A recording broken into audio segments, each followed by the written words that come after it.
Greetings! Today I will talk about common techniques for helping struggling students.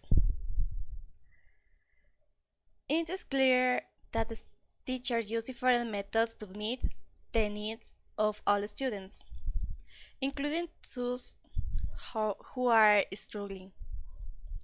Some methods include speeding up or not speeding up the pace of individual students, work within the class. Other methods include the use of support materials such as charts and pictures to show students what they are expected to learn.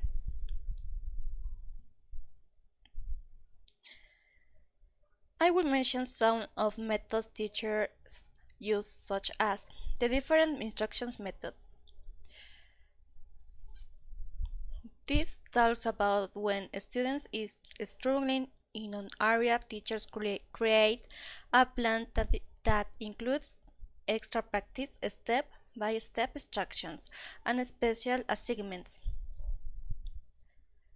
The graphic organization.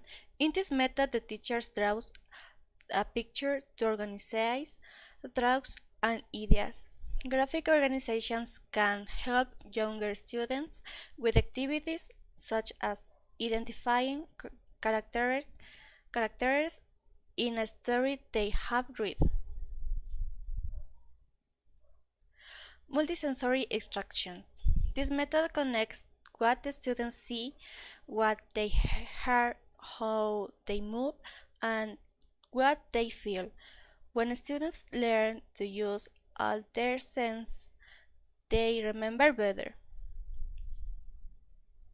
Finally, I should be kept in mind that each child learns differently and at his or her own pace, so patience must be used when teaching.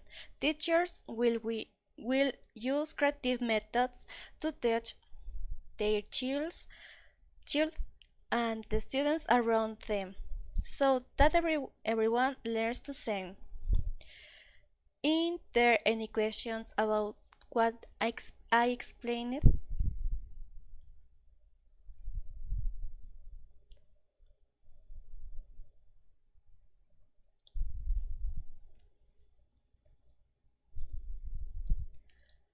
What is your question?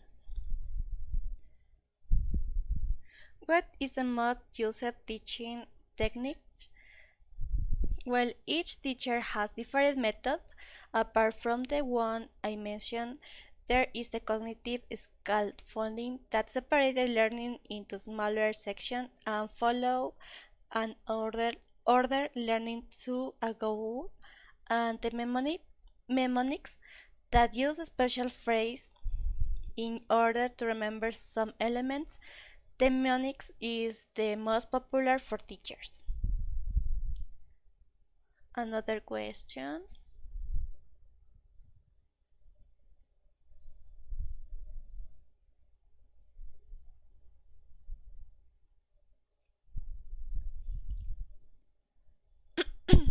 What is your question? When is it necessary to use these techniques? Well, the techniques mentioned above is when there is a child who has a learning difficulty. This means when the child does not go at the same time as their peers, and it is reflected in their grades.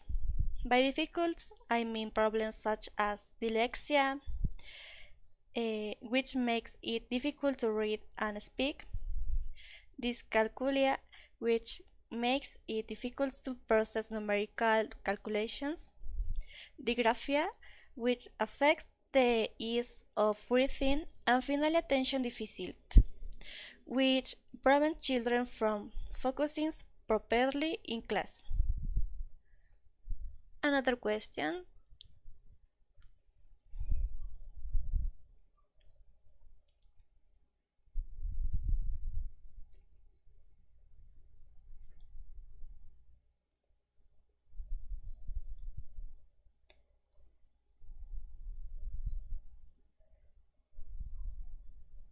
What do you think is the most effective technique and why?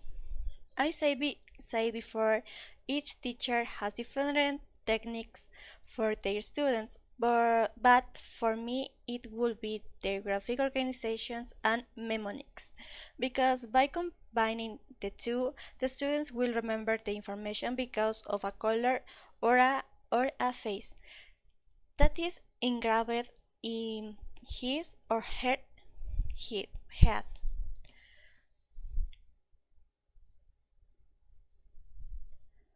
Answering all questions, I close today's transmission. Thank you for watching.